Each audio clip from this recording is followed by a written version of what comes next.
მშვიდობის ძვირფასო ტელემაყურებლებო, მოგესალმებით ყველას, ძალიან დიდი სიყვარულით მივესალმები ემიგრანტებს, ჩემს საყვარელ ქართველებს უცხოეთში. თქვენ უყურებთ პარასკევი დღეა და როგორც ყოველ პარასკევს საღამოს 7 საათზე, დღესაც თქვენ უყურებთ საავტორო გადაცემას სათნოების საათი, რომლის წამყვანი და ავტორი გახლავართ მე ციცი გურიელი. მე მინდა ჩემი ძვირფასი სტუმრები გაგაცნოთ, ორი არაჩვეულებრივი ქალბატონი, ორი უსათნოესი ქალბატონი და მართლა სათნო საქმეს რომ ემსახურებიან ისეთი ქალბატონები გახლავთ, ესენი არიან ქალბატონი მაია დიაკონიძე, საბავშვო მწერალი, მხატვარი და დიდების პოეტიც ყოფილა და ქალბატონი ლალი გაჭავა, ასევე საბავშვო მწერალი გახლავთ და ორივე ქალბატონი ბრძანდება აი იმ არაჩვეულებრივი უსაყვარლესი და განსაკუთრებული ჟურნალის თანამშრომელი, რედაქციის თანამშრომლები გახლავთ ეს ქალბატონები, რომელზეც ჩვენ გავიზარდეთ აი უფროსი თაობა და ჩვენს მერე შემდგომი თაობები გაიზარდნენ ძალიან ბევრი ჟურნალ დილის თანამშრომლები ბრძანდებიან. მოგესალმებით ქალბატონებო, ძალიან დიდი მადლობა ჩემთან სტუდიაში მობრძანებისთვის. დღეს ვისაუბრებთ ძალიან ბევრ ისეთ საჭირბოროტო საკითხზე, რომელიც აუცილებლად ყურადსაღებია ქართული საზოგადოებისთვის, თავრობისთვის და ნებისმიერი ადამიანისთვის, ვისაც აი ეს ჟურნალი ახსოვს და მისი ბედი ედარდება. მივესალმოთ მაყურებელს. მოგესალმებით. ძვირფასო მეგობრებო, მინდა გავამახვილო ყურადღება საბავშვო მწერლობაზე, ქართულ საბავშვო მწერლობაზე, რომელიც ძალიან მნიშვნელოვანი არის და დიდ როლს ასრულებს ბავშვის აღზრდაში. რომ არა ეს, არავითარ შემთხვევაში ჟურნალი დილა არ გვექნებოდა დღეს და არ იქნებოდა ჩვენი სალაპარაკო თემა. ვიცით, რომ ჟურნალი დილა თავიდან იყო ნაკადული, იგი 1904 წელს გამოიცა პირველად და იმის მერე წელს ხდება 120 წლის და აი ამიტომაც ვეწვიეთ ქალბატონ ციცის და გვინდა რომ კიდევ ერთხელ შევახსენოთ ჩვენ საზოგადოებას, რა დიდ როლს თამაშობს ეს ჟურნალი ბავშვების აღზრდაში, ქართველებად ჩამოყალიბებაში, რაც დღეს აი ასეთ დროს, როდესაც უკვე ხდება ასიმილირება, ხდება გადადინება ქართველებისა სხვადასხვა ქვეყნებში, ემიგრაცია და ძალიან გაჭირდა უკვე ემიგრაციაში დაბადებული ბავშვები ვეღარ იზრდებიან ქართველებად, ვეღარ ყალიბდება მათი ცნობიერი ქართულ ცნობიერად სამწუხაროდ და ძალიან ემიგრაციაში წასულ ბავშვებს რო თავი დავანებოთ ქალბატონო მაიკო, აგერ საქართველოში დაბადებული და გაზრდილი ბავშვები ისე იზრდებიან, არიციან, მშობლებმა რომ არსებობს აი ასეთი უნიკალური გამოცემა, რომლის 120 წლისთავი ნოემბერში მოდის და არ ვიცი როგორ უნდა გაიზარდონ ბავშვები, როგორ უნდა გაიზარდონ ამის გარეშე და საბავშვო ბრწყინვალე ლიტერატურა შიგნით დაბეჭდება და აი ჩვენ თვითონ გამომცემლობამ დილის 100 წლისთავთან დაკავშირებით გამოსცა ჟურნალი საიუბილეო და წელსაც მზადდება სწორედ ესეთი ჟურნალი, რომელიც იქნება იშვიათი და 120 წლის და ეს იქნება არა მარტო ქართველებისთვის, არამედ მთელ მსოფლიოში უნიკალური ჟურნალი არის და ეს 120 წლის თავზე იმოთ, რომლითაც იამაყებდა არა მარტო ქართველი ერი და იამაყებდა მსოფლიოში ნებისმიერი ერი ესეთი ბრწყინვალე საბავშვო გამოცემით. რა თქმა უნდა, ქალბატონო მაიკო. ქალბატონო ლალი, ძალიან მიყვარხართ ორივე ქალბატონი, იმიტომ რომ მართლა არაჩვეულებრივ საქმეს ემსახურებით. იყო საბავშვო მწერალი, ძალიან იოლი და რაღაცა ისეთი არ არის, აი ადვილად რომ გამოდიოდეს ადამიანს, გამოსდიოდეს, ხო?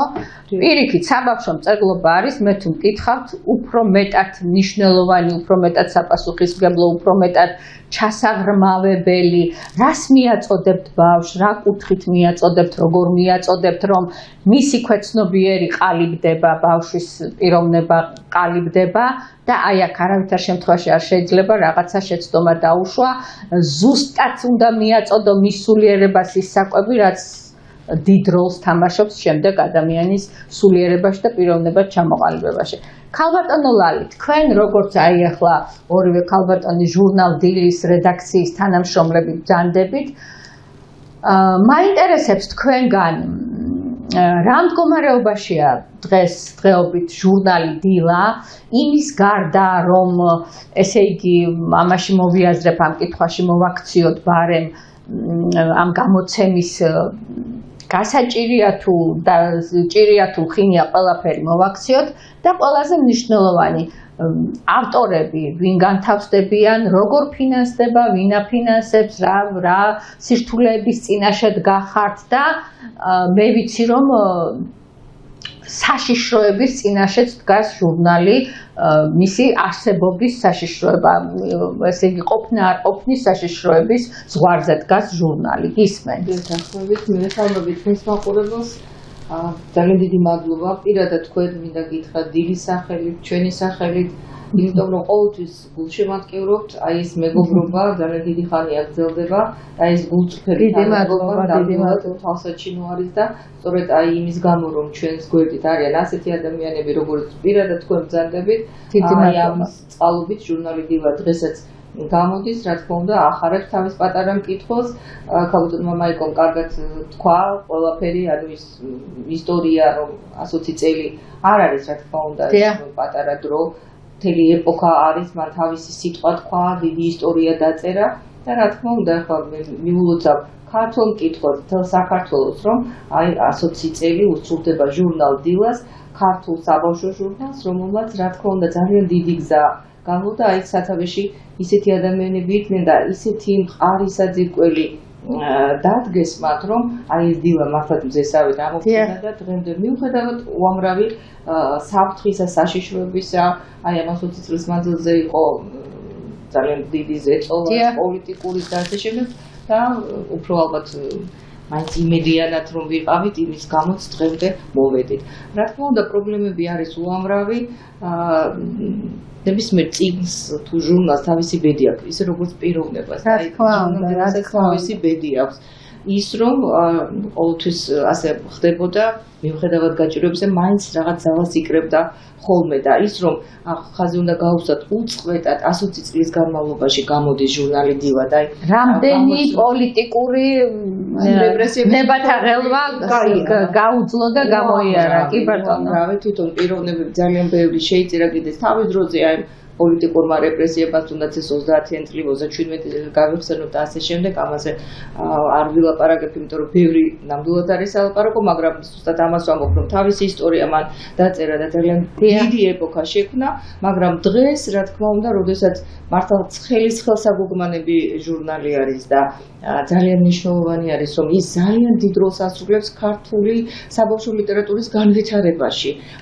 და აი თქვენ რომ ბრძანეთ ახლა აი ავტორების შესახებ, ხო, ჩვენ გვინდა რომ ჟურნალი უფრო უკეთესი იყოს, ისე როგორც თავის დროზე ოცნებობდნენ რომ ყოფილიყო ჟურნალი ის შავთეთრი იყო, რა თქმა უნდა, თავდაპირველად და აი ფერადი ყოფილიყო და აი პირობასდებდნენ რომ აი ჩვენი ჟურნალი ნაკადული მაშინ არასოდეს არ ჩამოუვარდებაო ევროპულ ჟურნალებს. აი ასეთი მიზანი ჰქონდათ და მე აქვე იმასაც აღვნიშნა, რომ პირველი ქართული საბავშვო ჟურნალი, რომელიც საზღვარგარეთ დაიბეჭდა, ქალბატონი დოდო იყო მაშინ, ქალბატონი დოდო წიწივაძე რედაქტორი, სწორედ ჟურნალი ქალბატონი დოდო დიდი სიყვარულით უამრავი საინტერესო იდეის პროექტის ავტორი გახლავთ ის და აი ესეთ რა თქმა უნდა ძალიან საინტერესო არის რომ აი რომ გადავხედოთ ჩვენ ხომ ჩვენს არქივში ჩვენ ხშირად ხოლმე ვადარებთ ერთმანეთს აი წლების მიხედვით და დილა როგორი იცვლებოდა აი როგორი იყო დილა მანამდე ნუ 90-იანი წლები ძალიან რთული პერიოდი იყო და აი შემდეგ როდესაც დილა უკვე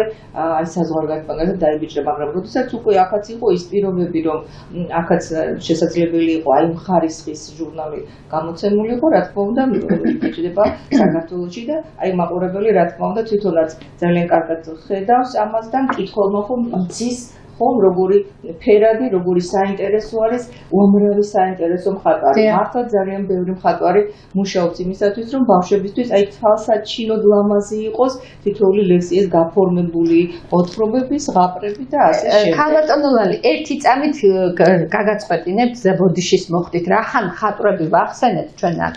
მაგრამ აღნიშნოთ კიდეც აი ეს ვინ არიან ახლა თანამედროვე მხატვრები, რომლებიც აი ამ ძალიან მართლა სათნო საქმეს მისდევენ და უდგანან მხარში ამ ჟურნალს და თუ შეიძლება ასევე აღნიშნოთ ის ამბავიც რომ ეს ადამიანები აბსოლუტურად უანგაროთ ალბათ ემსახურებიან ამ ძვირფას გამოცემას ალბათ ხო ხელფასების გარეშე აი ვინ არიან ეს მხატვრები ჩვენ ვიცით რომ ოსკარ შმერლინგი იყო ის ვინც თავდაპირველად იყო რა ამ ჟურნალთან და ის აფორმებდა და შესანიშნავი მხატვარი ილუსტრატორი გახდა და ასე არ ყოფილა არც ერთი გამოჩენილი ქართული მხატვარი რომელიც დილასთან არ თანამშრომლობდა ძალიან ბევრი აი დღესაც მაგალითად აი ეს არის აი 2024 წლის საიუბილეო ნომრები არის და აი რომ ნახოთ აი რამდენი მხატვარი არის აი თუნდაც აი ლორეტა შენგელიასი მაგალითად არაჩვეულებრივი ნუბზარ გიგაური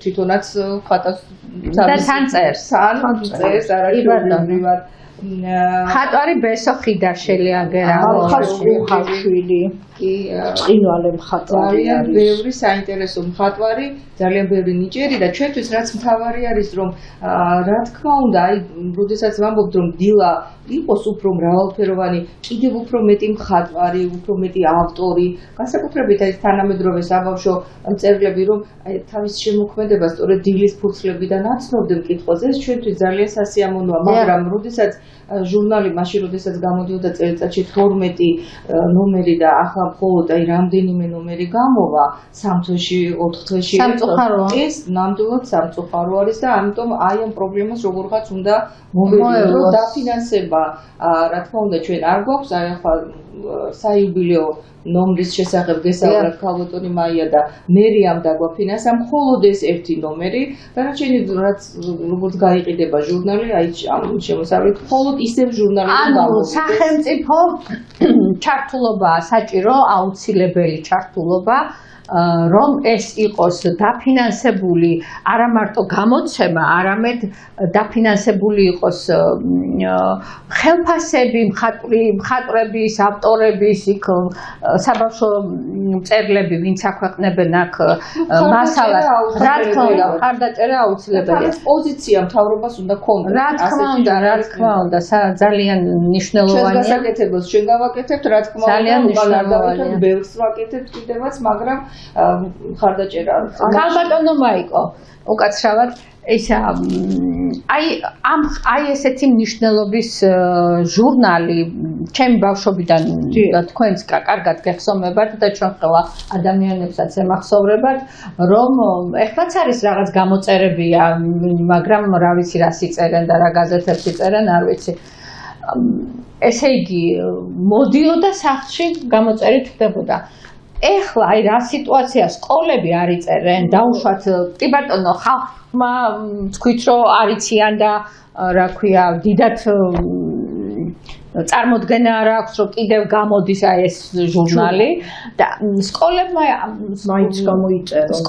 მაინც გამოიწერონ ან საბავშვო ბაღებმა გამოიწერონ იმიტომ რომ აქ არის სკოლამდელი ბავშვების უფრო მეტი კი ბატონო ხო აი ეს არის პრობლემა სწორედ რომ სკოლები, საბავშვო ბაღები, რატომღაც აკრძალული არის ამ დაწესებულებებში, სასწავლო დაწესებულებებში, შეტანა მარტო ჟურნალი დილვაზე აქ არ არის საუბარი. საერთოდ წიგნების გაყიდვა, წიგნების შეტანა აკრძალულია და მე მაგალითად მოგითხოვდი ამას, რომ ის რაც აუცილებელი არის ბავშვის სულიერი აღზრდისთვის ჩატარდეს გამოკვლევა, მაგალითად განათლების სამინისტრომ ჩაატაროს, რომ ეს არის თუ არა დამხმარე, შეიძლება თუ არა დაწყებითი სკოლის მოსწავლეებისთვის იქნეს შემეცნებითი ხასიათის ლიტერატურა. ეს ჯერ ერთი დილა, ეს არ არის მარტო თქვათ ლექსი, აქ არის სილამაზე შერწყმული ლექსის და ნახატის.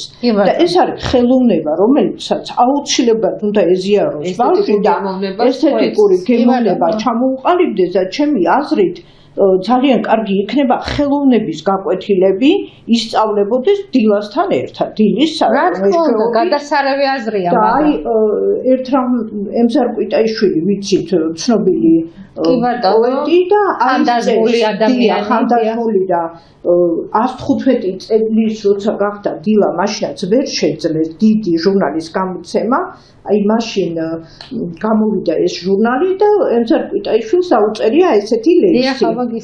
დადინჯდა გამოსაცვლელი, აღარც კი დარჩა კიჭი. ბოლოს სუნთქა და იმედი, იზრდება ჩვენი ბიჭი. წერაც და კითხვაც ისწავლა, იმდენი იცოდვილა, დაიმსახურა. ღირსია გამოუწერო დილა. დილა, მშვენიერი. ხო, აი ასეთი ლექსებით ბავშვებს ცდილობენ, რომ დილა შეაყვარონ ჩვენი შესანიშნავი ქართველი პოეტები, მწერლები. ეხლა ყველას ვერ გავიხსენებთ, ეხლა აი ნინო არსენაშვილს აქვს მაგალითად დილა იწყება დილით, ლექსებითა და ხილით და მოთხრობებით ტკბილი, დილა იწყება დილით და მხოლოდ ჟურნალ დილით და ნაშუა დღეს თუ კი სულაც არ გიყვართ ძილი, ისევ იკითხეთ დილა, ისევ განაგრძეთ დილით, ზოგჯერ ღრუბლების ფთილით, ზოგჯერ ნახატის ჩრდილით, საღამოთი თუ დილით, იზარდეთ ჟურნალ დილით. მშვენიერია, ქალბატონ ნინოს მოვიკითხავთ სიყვარულით, არაჩვეულებრივი ქალბატონი, ჩემი საყვარელი ქალბატონია. და იმის გარდა რომ ლექსები აქვს და ზღაპრები და მოთხრობები, არის კიდევ ძალიან სერიოზული შემეცნებითი ხასიათის გონებისთვის სავარჯიშოები. კი ბატონო, აგერ რაღაცა მათემატიკური თავსატეხები, კი ბატონო, ასაკისთვის შესაფერისი, ხო, რომელიც ბავშვების გონებრივ კი ბატონო იზრუნებს, ხო, ყოველთვის.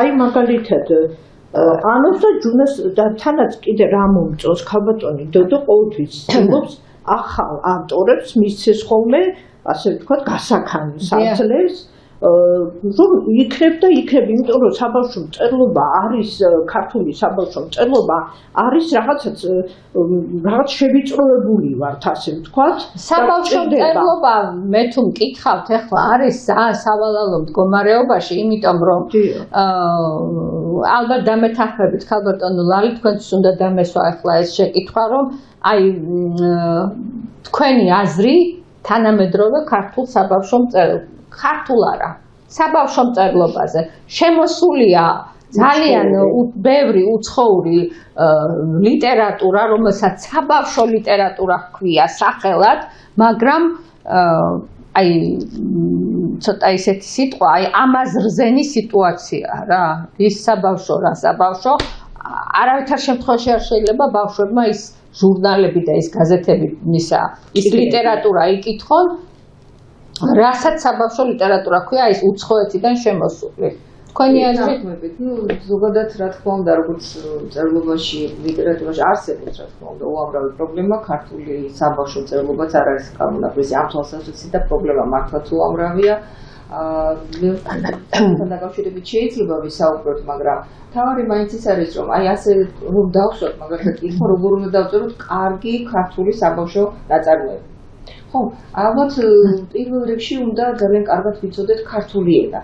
და აი მე მახსენდება ნიკა აგიაშვილის გიორგი შატბერაშვილის შემოქმედებასთან დაკავშირებით ბრძანებდა, რომ ტკბილ ქართულით ენააცრელი წერდაო. ახლა ეს შეიძლება გავიმეოროთ ალბათ რევაზინანიშვილის შემოქმედებასთან ერთობითაც რა თქმა უნდა და ახლა თუ ქართული ენის მცოდნე არ არის მწერალი, აი მიხეილ ჯავახიშვილი ბრძანებდა, რომ სამხერხად ცხენს გავსო, ვერც ადგილიდან დაიძვრის, ვერც გაჯენდება, ხო? აი ეს არის მთავარი ქართული ენა. თავისთავად თვითონ სიტყვაც ქართული ძალიან მხატვრული არის, აი თავისი არსით ძალიან პოეტური არის და ძალიან დიდი მნიშვნელობა აქვს, რა თქმა უნდა, თუ მაგათაც საუბრობთ ქართულ პოეტთან დაკავშირებით, ხო? აი როგორ უნდა დაწეროს ლექსი, როგორი უნდა იყოს, რა თქმა უნდა იყოს მსუბუქი, აი იდეა, აზრი, გამჭვირვალე უნდა იყოს, ხო? თითოეული სიტყვა, რა თქმა უნდა, თავის ადგილას უნდა და გერასაც მნიშვნელობა აქვს, აი ალტერაცია ამისი მაგალითია, ხო? აი გერასაც კი ყურადღებას აქცევს, რა თქმა უნდა, რიტმი, რა თქმა უნდა, რითმა ძალიან დახვეწილი, გემოვნება უნდა დახვეწოს, ხო? ესთეტიკური გემოვნება და პირიქით კი ხდება ზოგჯერ ამ ესთეტიკურ გემოვნებას კი არ აყალიბებს რაღაცნაირად თითქოს პირიქით რაღაც კარგი თუ არ დაიგდო და ლექსები არ არის მოსასმენად და სასიამოვნო და კარგი. ამიტომ ახლა საბავშვო მწერალი განსაკუთრებით ყურადღებით უნდა წერდეს და ყოველთვის ასე ხდება, როდესაც საუკეთესო ნაწარმოებია მაგალითად, ხომ აი კარგ მკითხველს რა თქმა უნდა ეჭვი ამაში არ ეპარება, მაგრამ ნუ აი ზოგიერთი მკითხველი ფიქრობს, რომ ხა ეს უბრალოდ დაწერილია და ამას მეც დავწერ. ან უბრალო გასაგები ენით დაწერილი ბავშვისათვის უნდა იყოს ეს რა თქმა უნდა. ნუ ზოგს გონია რომ აი მარტივია და აი მარტივად უნდა ვწეროთ. ასე არ არის რა თქმა უნდა. აი სისადავე უბრალოება და ბავშვისათვის გასაგები ენით წერა არის ძალიან მნიშვნელოვანი და აი ეს ენა რომ სტილი უნდა იყოს მწერლისათვის დამახასიათებელი. მის კალაპოტში უნდა იყოს წერალი რომ მაშინ თავისი სათქმელი მიიტანოს მკითხველამდე თორე. ბავშვის სული არის სარკესავით, სუფთა. ხო, აი სუფთა სულის საკვები უნდა მივცეთ ბავშვს, ხო, რა თქმა უნდა და არა რაღაცა ზოგჯერ ხდება მაგალითად რომ აი ასეთი შემთხვევებიც არის, რადგან ჩვენ თანამედროვე აი ქართული საბავშვო მწერლობის შესახებ რომ ვისაუბროთ, რომ ზოგჯერ განსაკუთრებით შეიძლება ეს ჩემი სუბიექტური აზრია, მაგრამ აი პატრიოტულ თემაზე დაწერილ ლექსებთან მიმართებით მინდა ვთქვა, ძალიან დახუნძლულია ხოლმე მხატვრული სახეებით და აი რაღაცა ეს თითქოს უფრო გადამლაშებული, აი ზედმეტად დახუნძლული და გადატვირთულით, albათ არ შეიძლება სისადავე და აი ზომიერება ყველაზე საუკეთესო მაგალითია იმისა, რომ კარგი პოეტი და ბავშვებისათვის გასაგებად წერ. მეგონი მაიკო დამეთანხმება, ხო? ქალბატონო მაიკო, წავიკითხოთ რამე თქვენი შემოქმედებიდან. რამე სიტყვი. კი ბატონო. თუ პოეზია არ შევასწავლეთ ბავშვს, არ შევაყვარეთ უფრო სწორედ, ისე იმ ბავშვისგან ნამდვილი ქართველი არ გამოვა. იმიტომ რომ ამ ლექსებს აქვს ძალიან დიდი მნიშვნელობა და ძალიან არ ვეთანხმები იმ აზრს, რომ ამოიღეს თქვათ ზეპირად სწავლება აღარ არის აუცილებელი ბავშვებისთვის ქართული ლექსებისა. ამ დროს, როდესაც ჩვენ სწორედ აი ამ ლექსებით ვიყვარს სამშობლო. როგორ უნდა გაიგოს ბავშვმა, როგორ უნდა შეიყვაროს სამშობლო, თუ არ იცის რა არის სამშობლო. ეხლა 1000 განმარტება აქვს სამშობლოს, მაგრამ სამშობლო დედის ძუძვი არ გაიცვლების სხვაზე და რატომღაც აი ეს დაივიწყა უკვე ქართველმა და გარბიან უცხოეთში და აღარც უნდა უკან წამოსვლა არავის და 30 წელი 20 წელი რო იქ არის ადამიანი, ის უკვე გადამორდება და იმის შვილები ეხლა სულ აღარ უნდათ იმათ ქართული, აღარ უნდათ საქართველო, აი ეს არის უმძიმესი და ძალიან მაწუხებს ეს ამბავი და ეხლა წავიკითხავ და კიდე დამატება მინდოდა ეროვნული ლიტერატურა რომ წეროთ და შევაყვაროთ ბავშვებს. ამისთვის აუცილებელია ეროვნული ნიშნით სწორედ ქართულ ტრადიციებზე უნდა იყოს გამახვილებული იმ ლექსებშიც ყურადღება, იმ მოთხრობებშიც ყურადღება და უცხოური ძალიან ბევრი არის, მაგრამ უცხოური ის იმ ტრადიციებზე აღზრდილი ადამიანის მიერ დაწერილი. ახლა ჩვენ გვიყვარს პეპი მაღალი წინდა, ხო? იმიტომ რომ ის საერთაშორისოა, მაინც ის არ არის მარტო თქვათ იმ ადამიანის დაწერილი, ხო? არა, დაწერილი მისია მაგალითად, მაგრამ იმ ქვეყნის არ არის, იმიტომ რომ მსოფლიო გახდა, მსოფლიო მნიშვნელობის. ეხლა ასეთი მსოფლიო მნიშვნელობის ლიტერატურა უნდა ვაკითხოთ ბავშვებს, მაგრამ არ უნდა გადავაგვაროთ და ისეთი რამე არ უნდა წაუკითხოთ, რომელიც არ იქნება მისაღები ჩვენი კულტურისთვის. აი ეს არის მნიშვნელოვანი ქართული ჯიშისთვის და სულიერებისთვის, ღირსებისთვის რაც არ იქნება მისაღები. წერთ ვალიც როცა წერს, მე როდესაც წერ, მე ყოველთვის ვამახვილებ აი ამ ეროვნულ ფესვებზე აქცენტს და ყოველთვის ვწკიბა რომ ეხლა შემოდგომა და აი აქაც ზუსტად ქართული ელემენტები მაქვს შეტანილი. ჭურებს ძინავთ. საწნახელში ჯერ წვენი არ დაიწურა. ელოდება რთველს და ნადიმს, კაციცა და ძაღლი მურაც. მაჭახელას შემოძახილს, გაიგონებს ვაზის ჭიგო. დაგვირიგებს თვითონ მტევას, მწე და ძიძა ტყილად იყო. გაიღვიძებს დიდი ჭურიც და ზმორებით გვეტყვის სალამს. ტკბილი წვენი ჩამასხითო იმ ცარიელ სტომაქს მალავს. გაივსება ლხინით ეზო, მამლის კარებს, ქარი აღებს, ჩხავერი და რქაწითელი ტოლსარ უდებს, ზურმუხტვალებს, დამაჭრდება, დაღვინდება, ამღერებს კაცს და ასულს, დაგვილოცავს, წლებს მომავალს, ნაჯაფარსაც უკვე გასულს. შემოდგომა. ხვავი და ბარაკა. ეს საჩემოდგომო ლექსებია. ხვავი და ბარაკა ჩამოდის კარდაკარ. გაივსო ბეღელი, გაივსო ნალია, შრომელკაც სახეზე ღიმილი ატყვია, ამხავით სავსეა ვარცლი და ბადია. ოჯახი ბანაობს თაფლსა და ერბოში, ვერ დაიწუნებენ სიტყვოთი გემოთი, ჩამოდის კარდაკარ, ხვავი და ბარაკა, დარჩება ამბავი, ზღაპრად და არაკად. არაჩვეულებრივია ბავშვის გონებისთვის და ამას წინათ ვიყავი, გესწრებოდით, მწერალთა სახლში იყო თქვენი ჟურნალის ღონისძიება, ეს წინა საიუბილეო მნიშვნელობის, რომელშიც მონაწილეობა მიიღეს, რომელი სკოლის 22 საჯარო სკოლის დაწყებითი კლასის მოსწავლეებმა, ძალიან დიდი მადლობა აი ამ 22 საშუალო საჯარო სკოლას, საშუალო, ჩვენ დროს იყო საშუალო. რომ ბავშვები იყვნენ ჩართულები აი ამ მიმართულებით და ბავშვებმა იცოდნენ რა სთან ჰქონდათ საქმე, რომ აი ეს ჟურნალი დილა არსებობს და თურმე კითხულობენ კიდეც ის ბავშვები ამ ჟურნალს. და მე ახლა რატო ვახსენე ეს საღამო თქვენთან მაშინაც აღნიშნე და ტელევიზია მაინც ტელევიზია ის დარბაზში ძალიან ცოტა ხალხი იყო, ძალიან მეტკინა ეს ამბავი და არ მომეწონა, იმიტომ რომ ქართველი მწერლებისთვის იყო თან. კი ბატონო, ქართველი მწერლებისთვის იყო მოწყობილი. აი ის ავტორები, რომლებიც იბეჭდებიან ჟურნალ დილაში, უნდა ყოფილიყვნენ ყველა აბსოლუტურად. ამის გარდა უნდა ყოფილიყო განათლების სამინისტრო, უნდა ყოფილიყო მერიიდან წარმომადგენლობა და ასე შემდეგ ტელევიზიებს უნდა გაეშუქებინათ და ანუ საზოგადოების ყურადღების ცენტრში უნდა მოქცეულიყო აი ის დღე და ის მოვლენა, რის გამოც ჩატარდა ღონისძიება მწერალთა სახლში. თქვენი აზრით, ქალბატონო ლალი, კი ვთქვით, რომ ამერიამ უნდა დაფინანსებას შევეხეთ. კიდე რამე რა შეიძლება ეს დაფინანსება როგორზე გავწევთ? რამე არსებობს ისეთი რამ, რითიც შეიძლება პოპულარულობა მივანიჭოთ, თავიდან დაიბადოს ეს ჟურნალი თავისი აი ამ არაჩვეულებრივი ორიგინალობით. ძალიან საინტერესო კითხვა არის, ალბათ პასუხი რთული, რადგან პირველ რიგში მე მაინც ვფიქრობ, რომ თავარი არის აი ცოდნე ადამიანისათვის, რომ იოლად გასარკვევია. ბავშვი რა უნდა შეიძინოს, რა იყიდოს.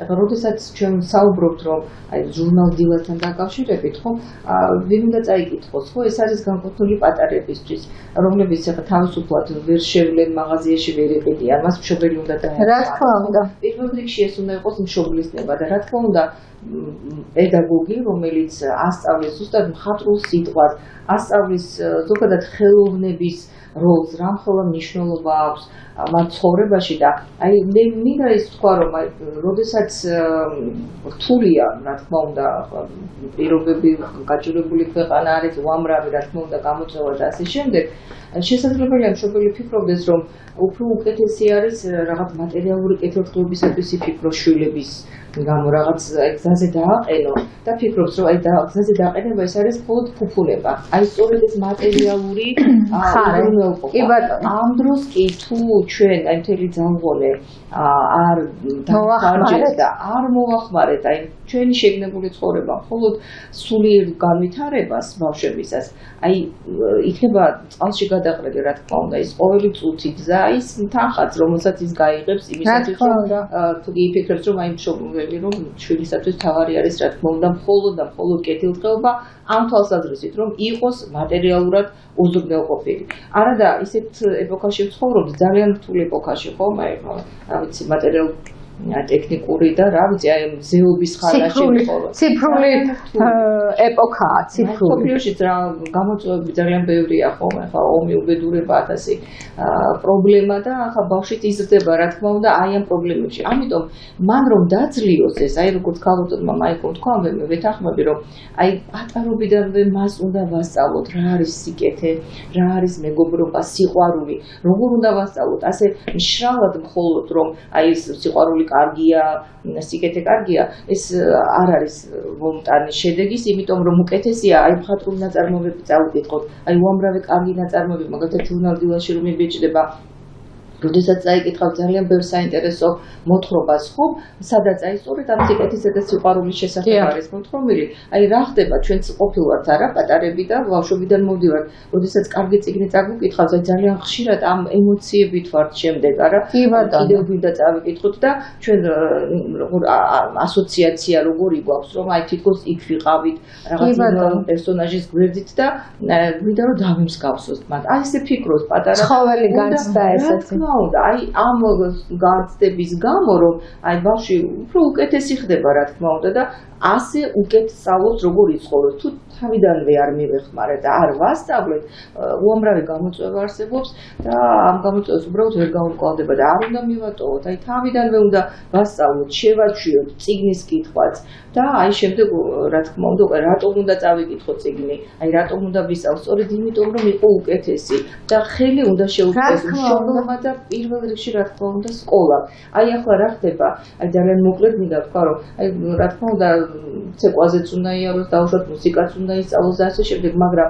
აი როგორც დაბალი ხობე აი კითხვა არის თითქოს შემდეგ დაჩაგრული იმიტომ რომ ახლა ბავშვი თუ კი იმიტომ რომ ხელში უჭირავთ კომპიუტერების ხედან კომპიუტერებთან ესა ტელეფონები კომპიუტერები და შიგ თამაშობენ და არის რაღაცა უაზრობაში გაფლანგული საოცრად ძვირფასი დრო ძალიან დიდი როლი უნდა შეასრულოს პედაგოგებზე რა თქმა უნდა ეს ლომის წილი არის სწორედ პედაგოგები და მე მაინც მგონია ქალბატონო ლალი და ქალბატონო მაიკო რომ აი ძალიან ბევრი ტელევიზია გვაქვს ხო ქართული არხები და როცა რაღაცა ისე ვუყურებ ხოლმე ხანდახან ტელევიზორს და რეკლამებში იხარჯება უაზრო რეკლამებში რაღაცნაირ უაზრო რეკლამებში იხარჯება დრო ჩემი აზრით არ იქნებოდა უპრიანი რომ აი იმ უაზრო რეკლამების მაგივრად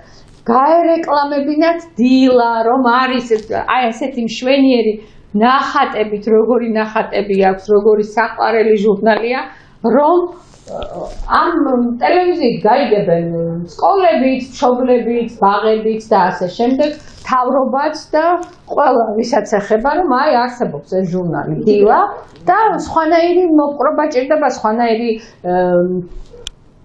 პოპულარიზაცია ჭირდება და სხვანაირი მიდგომა ჭირდება რომ ამ ჟურნალმა იარსებოს სამომავლოდაც კი ბატონო სამომავლოდაც და რა თქმა უნდა დაინტერესება გაჩნდება საზოგადოებაში. ამაზე დიდი რეკლამა არ არსებობს ალბათ როდესაც პირადად მიყოლ და აი მაგათაც სკოლის დირექტორს ხა ჩვენ უამრავი მოსწრება გვაქვს და აი კონკრეტულადაც შემიძლია თქვა რომ სკოლის დირექტორთან და ეუბნები აი ჟურნალ დილის შესახებ.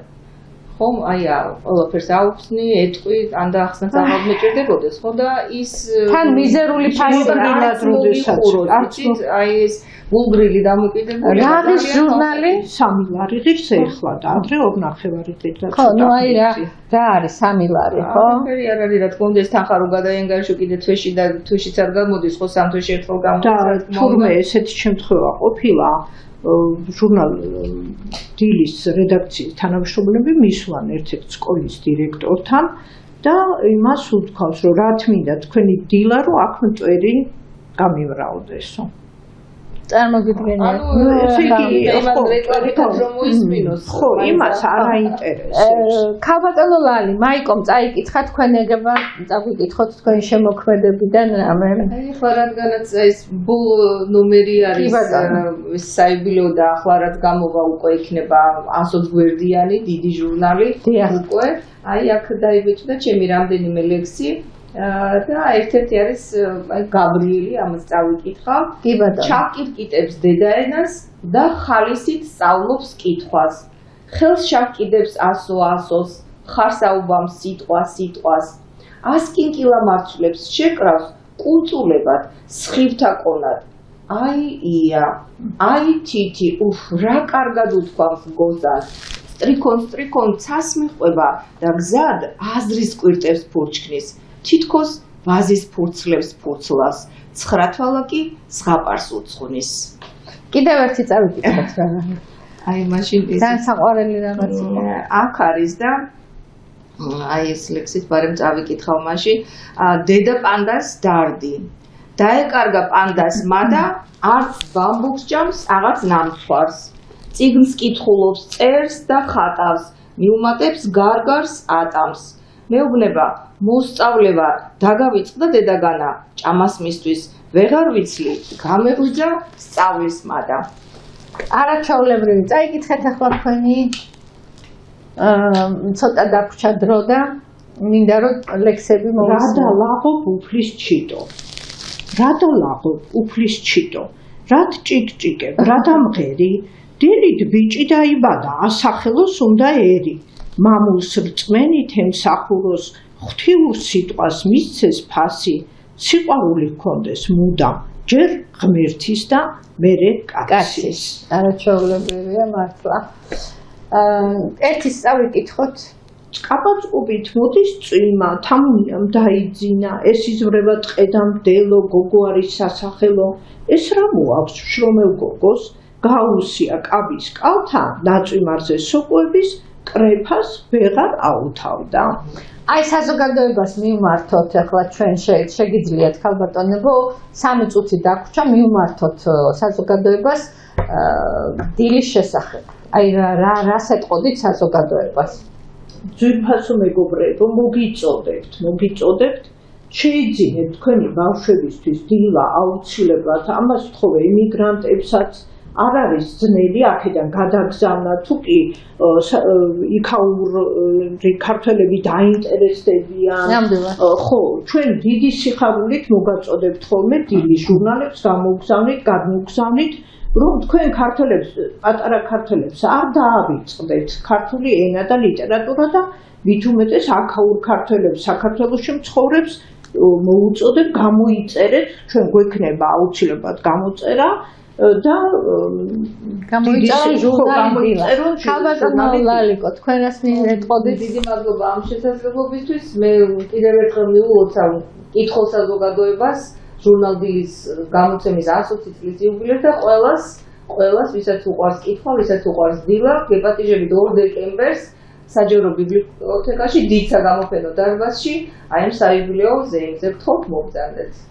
მოკლედ ჩვენი გადაცემა დასასრულს უახლოვდება ძვირფასებო. მე ჯერ მინდა კიდევ ერთხელ მადლობა მოგიხადოთ ქალბატონო ლალი და ქალბატონო მაიკო, რომ თქვენ აი ასეთ მართლსაცნო საქმეს უდგახართ სათავეში და ბავშვის აღზრდა და ბავშვის გონების ჩამოყალიბება, გონებრივად ჩამოყალიბება პატარა საქმე არ არის, მით უმეტეს როცა საკითხი ეხება შემოქმედებით მიდგომას, ხო? აქ არის როგორც პროზა, პოეზია, ასევე მხატვრობა. კი ბატონო. მე ვუსურვებ ჟურნალ დილას ბედნიერ მომავალს, ვუსურვებ ძალიან ბევრ კითხვებს და ვისურვებდი რომ საქართველოში ქართულ ოჯახებში ბავშვები გაიზარდონ აი ამ ჟურნალ დილის კი ბატონო, აი ამ შიგ თავსით, რასაც ძალიან ბევრი სამშობლო სიყვარულია შიგნით, ძალიან ბევრი სიტკბო, აი ბავშვური სიწყრფელით დაწერილი დიდების ნაწარმოებებია აი ამ ჟურნალში და ძალიან საყვარელია და მე ჩემი ბავშვობა მახსენდება ხოლმე და მოკლედ მინდა რომ აი ამ ქართულ ოჯახებში ჩვენ ქართველ ბავშვებს ჰქონდეთ ოჯახებში დილა. ჩვენი გადაცემა ამით დავამთავროთ, ქალბატონებო, კიდევ ერთხელ უდმესი მადლობა მობრძანებისთვის. გაიხარეთ, მე ყოველთვის დიდი გულშემატკივარი ვარ და ვიქნები თქვენი მადლობა ამისთვის, რომ ეს მხარში გვიდგა. გაიხარეთ და ქართული ტელევიზია განსაკუთრებით ყოველთვის მხარში დაუდგება როგორც დღემდე იყო და ყოველთვის მხარში დაუდგება ყველაფერს ეროვნულს და ყველაფერს ქართულს. ჩვენ გადაცემა ამით დამთავრებულია.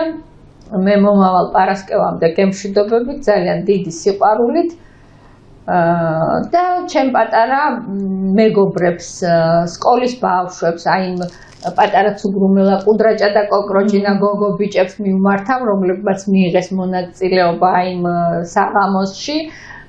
ძალიან მიყვარხართ ყველა და მინდა რომ ბედნიერი მომავალი გქონდეთ. ნახვამდის, კარგად განდაბათ. რა თქმა უნდა.